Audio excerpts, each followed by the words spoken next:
Yes, and so what I said to Onnik was that I would very much like to see more debate among bloggers in Armenia and Azerbaijan.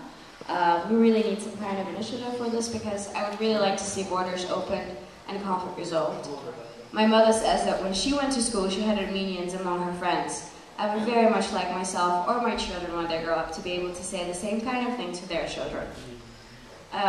So this was quite exciting. Actually, the whole project was pretty interesting to me, and I definitely agree with Onnik that my first Armenian friend I met when I was 60 years old, and I was in the U.S. for an exchange program, Flex. I'm sure some of you are probably Flex alumni in Georgia or Armenia or Azerbaijan.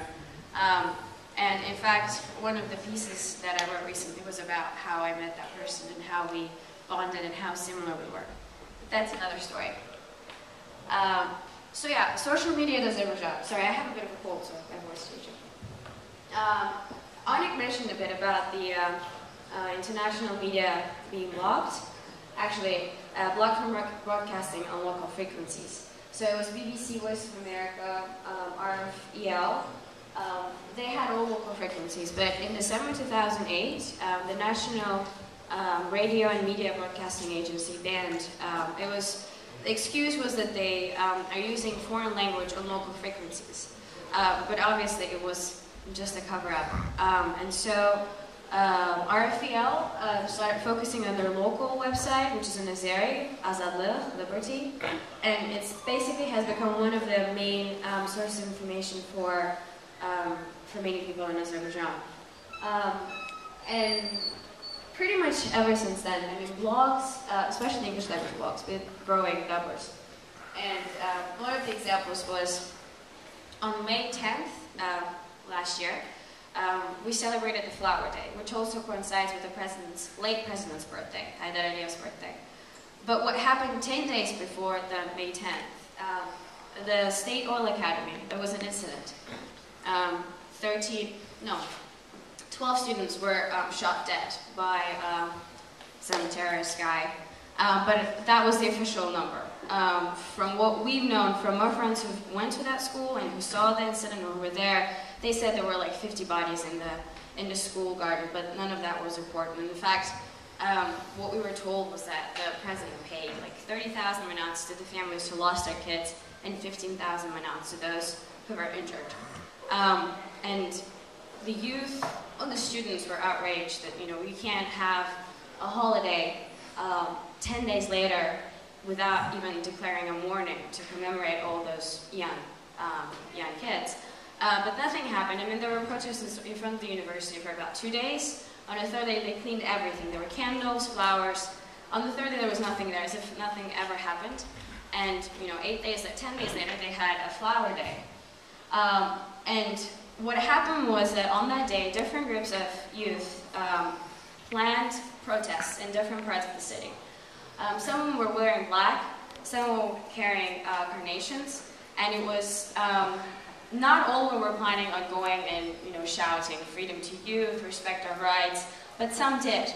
So in one day, 78 young members of different youth movements and young members of the political parties were arrested.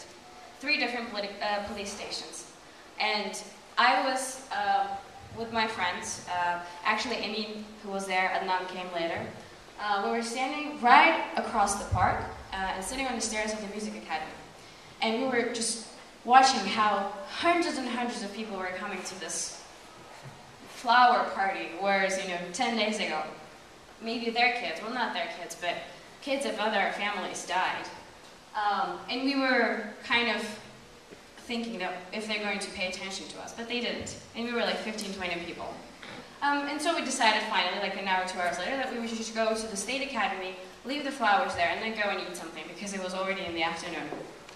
But, unfortunately, the minute we got up, the police was already aware of us. And we crossed the street, and all I can clearly remember is that when I turned around, I saw 30 cops, civil, or in their police uniforms surrounding us and telling the other guys to take them all in. Take them all in, and they shoved not most of them, well, pretty much all of us into the cars. I was lucky I was sitting with my huge camera taking pictures. They took me as for a journalist. They didn't do anything to me. But they did arrest the country director of National Democratic Institute, who is a foreign national. They arrested Emin. They arrested Alina Vruzov, who is also a blogger in Azerbaijan, and pretty much all the guys who were there. So we went to the police station, we stood there, we called the embassy. People from the US embassy were already there like half an hour later. And when one of the police officers was told that this is a foreign national, and he's resident director for National Democratic Institute, the police officer thought that institute was like a university, and he actually asked the guy what year. So that was pretty funny, and that was tweeted as well. So anyway, the Flower Day protest, it was all, we had a friend who was in town. He was named Mark Ward, and he is director of the European Youth Forum? No, European... International Youth... I can't remember. Yeah, but... that better. And he was in Baku, he was for his own research. And he was tweeting the whole time. He was actually in the crowd that I was in, but he also didn't get arrested. It was like 4 or 5 of us who didn't get arrested. The rest were taken all in police station. And these are just some of the examples of tweets. Among arrested are Emin Milli, Rashad Shirin, Nigar Fatali, and India director Aryan the Wolf. Alina Vruzov also taken. Then there's, some of them are in Azeri. In translated, there are 3 people are in Russia. It's pretty much the same. And it was very funny because they kept them for like 5 or 6 hours until basically the whole flower festival was over. I think it was all intentionally prepared. But yeah, it was one of the incidents when Twitter was used widely in Baku, and especially for those who were during the protest, because we would see updates from other police stations and from other guys who were reporting on their friends being arrested and held at other police departments. Could I just say as well, I mean, I was sitting in Yerevan and I was looking at these things in real time. And I'm a journalist, and I can still, I mean, as long as I'm comfortable with the sources, as long as I still bear in mind the need to check facts, I could still be writing stories about this even based in Yerevan. I'd also like to say as well, this was, in my opinion, the first really mature use of Twitter that I've seen in the South Caucasus region. It was very impressive. Thank you. And I'm glad they released everyone. Yeah, they did release everyone. And the donkey bloggers in prison. Yeah, that's a really good title for this slide. So basically, I will tell you a bit of a background about this, guys. In 2005, a group of youth who studied abroad returned to Azerbaijan, and they decided to kind of spread their ideas that they've learned abroad to the young community who stayed in Azerbaijan. So Emin, Rashad, and many other young Azerbaijanis created ANZ, Alumni Network, in 2005. And then in 2006, Adnan and several other friends of his, they started the OL, which means bee in Azeri, another youth movement. That was a year later, in 2006. And these guys, especially OL, they used a lot of video blogging for getting their message across. And I'll show you a couple of videos at the end.